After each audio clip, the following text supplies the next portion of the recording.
40 kunligida tashlab ketilgan, aktyor eri bilan ajrashgan 3 o'g'ilning onasi rejissyor Zebo Navro'zova 60 yoshda. Zebo Navro'zova 1965-yilning 15-aprelda Samarqand shahrida tug'ilgan. Maktabni tamomlab 1982-yilda Toshkent san'at institutiga kirgan. Rossiyada malaka oshirgan. 20 dan ortiq badiiy film, 100 dan ortiq serial muallifi, 3 o'g'ilning onasi va bir nechta nabiraning suyukli buvisi. Ko'plab yosh ijodkorlarni kashf etgan ulardan Adiz Rajabov, Shahzoda Matchonova, Alola Yo'ldosh va Shohruxxon, Muhammad Ali, Nilufar Usmonovalar eng yorqin misollardan. Rejissyorning qiyinchiliklar ortidan kelgan yorug' kunlarga va ijodiy faoliyatiga nazar solamiz. Onam 40 kunligimda buvimga tashlab ketgan. Buvim sut topolmay turshak suvi bilan meni ovutgan.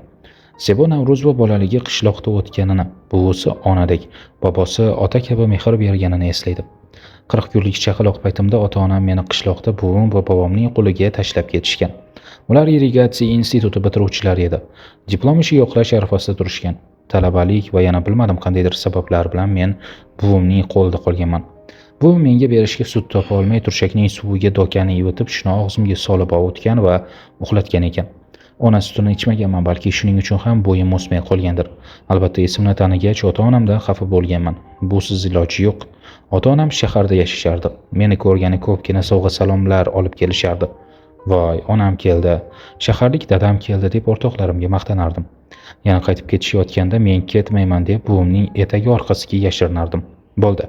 Men uchun buvim onam, bobom otam edi. Birinchi sinfda o'qiyotganimda meni butunlay shaharga olib ketmoqchi bo'lishgan. Mashinaga o'tirganman, uzoqdan esa chol kampir mung'ayib menga qarab turishardi. Kinolardagidek mashina uzoqlasha boshlagach dod solganman. Hech qayerga ketmayman deb mashinadan tushib yugurganman va buvimning bag'riga otilganman. Keyin 16 yoshimgacha ular bilan qishloqda yashaganman. Shu manzarani o'zim uchun asrab olib qo'yganman. Yana film suratiga olsam shu kadrni albatta ishlataman deya yodga oladi Zebo Navro'zova. Zebo Navro'zova aktyor Alisher Yo'ldoshev bilan turmush quradi. Oilaviy hayotiga boshqalarning aralashuvi sabab farzandlari hali kichik yoshdaligidayoq eri bilan ajrashadi. Turmush o'rtog'im bilan yig'lab ajralganmiz. Otam yaxshi kasb egasi edi. To'qchilikda o'sgan qiz bo'lganman. Turmush o'rtog'imga biznikida yashayveraylik, ota-ona, farzandlar, uy-joy hammasi o'rtada. Nima farqi bor derdim. Shunchalik g'ururli, pok inson ediki, ichkiyo bo'lmayman derdi. Ijarada yashagan paytimizda dadam bir mashina qilib tansiq mevalar, o'sha paytda kamyob bo'lgan turli ikralar, noz-ne'matlar yuborardi. Apelsin, mandarin hammasi dasturxon ustida tursa ham turmush o'rtog'im bir piyola choy ichishga ketardi. Qaynonam fe'li og'irroq ayol edi. U sababli yig'lab xayrlashganmiz. Qiyin kunlarimni katta va o'rtancha o'g'lim ko'rgan deya xotirlaydi rejissyor. Zebo Navro'zova uyida yeyishga noni bo'lmagan paytlarda farzandlarini yolg'ondan jazolagan. San'atkorlarning hayoti doim ham to'qchilikda o'tavermaydi. Yosh ona Zebo uyida noni yo'q paytlarda farzandlariga buni bildirmagan bo'lsa-da ichidan ezilardi. Tan olish kerak, bu uyalib yoki maqtanib gapiriladigan gap emas. Ishdan shoshib kelaman. Muzlatgichni ochsam hech narsa yo'q. Farzandlarim kichkina o'smir, katta farzandim o'smir bo'lsa, kichkinasi hali juda yosh. Shunday paytlar bo'lgan, bitta nonga pul topa olmasdan qotib qolgan nonlarni suxarlik qilganman. Farzandlarimga sen pianinoni chalib bermading, shuning uchun ovqat qilmadim. Sen gammani 3 soat chalishing kerak edi. 1 soat chalding. Sen meni aldading. Gammani 3 soat chalasan. Keyin ovqat yeysan yoki sen men bergan she'rni yodlamabsan. Demak, uchalang ham aytgan ishimni qilmabsizlar. Mana sizlarga jazo, ovqat yo'q deganman. Aslida o'sha payt ichimdan yig'laganman, deydi aktrisa. Zebo Navro'zova avval o'rtancha o'g'li Shuhratnohum marosimli vizajist qizga 2016-yilning 5-iyun sanasida Shohruxxon aktrisa Asal Shodiyevaga uylantirdi. Kenja o'g'li esa Iroda ismli qizga uylangan va ularning 2 farzandi bor. Ijtimoiy tarmoqlarda kelinlaringiz har doim ko'chada deb yozishadi. Nima qilibdi, ular ishi bilan shug'ullanyapti deyman. Kelinlarimga hammasini uddalash, ish va oila bilan birga o'ziga ham e'tibor berishi kerakligini aytaman. Yosh o'ziga qarab kiyinib yursa nimasi yomon. Kelinlarning boriga shukr, ammo ular baribir qiz bo'la olmas ekan. Qaragan chog'da odam betob bo'lsa, baribir ulardan xijolat tortadi deb o'ylayman. Keyingi paytda shular haqida o'ylayapman, deydi rejissyor Zebo Navro'zova. O'zining bosar-tusarini bilmay qoladigan dilozor, zvizda kelinlardan Alloh saqlasin. Bunday inson nafaqat qaynonani, balki butun boshli jamiyatni ham kemiradi. Yulduzlik go'zalligi o'tib yuzini ajin bosgandan keyin xatolarni tushunib ketadi, ammo u paytda kech bo'lishi ham mumkin. Sababi uning dilozorligidan charchagan insonlar o'zini undan olib qochishga harakat qilishadi. To'g'ri, o'zim ham qaynonaning xizmatini qilgan kelini emasman. Baxtga qarshi turmushdan yosh ajraldim. Qaynona bilan yashash nasib etmadi, ammo bilganlarimni kelinlarimga o'rgataman, deydi Zebo Navro'zova. Kelinlar qaynonaning uyida har qanday vaziyatda kulib turishga majburmi? Qaynona barcha kelinlari bilan iliq munosabatda bo'lsa-da, ularni sinovdan o'tkazib turishini yashirmaydi. Zebo Navro'zova kelinlari Asal va Xumoraxonni ko'p marta imtihonidan o'tkazgan. Har bir ona kezi kelganda farzandini sinab turadi.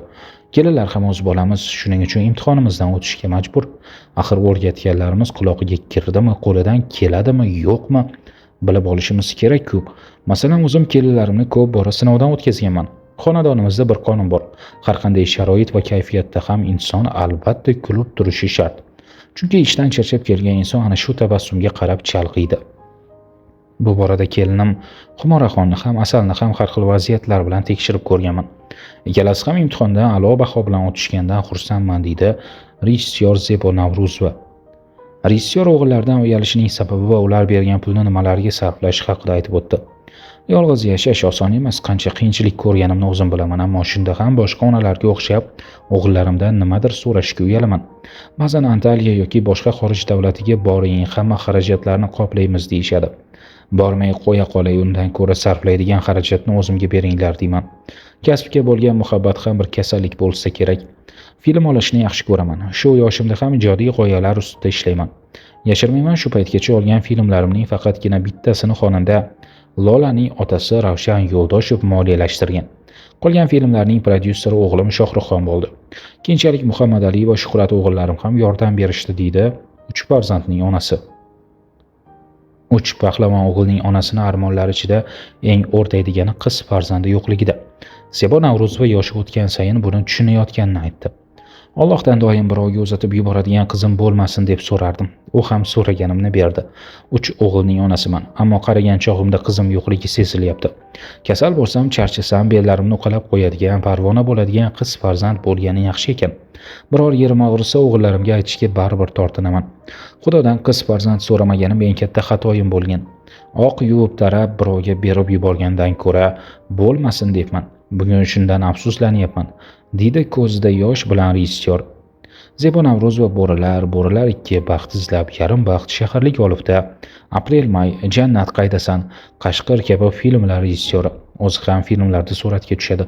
O'g'li Shohruxxon Bo'rilar filmidagi bosh qahramon rolidan so'ng mashhurlikka erishgan.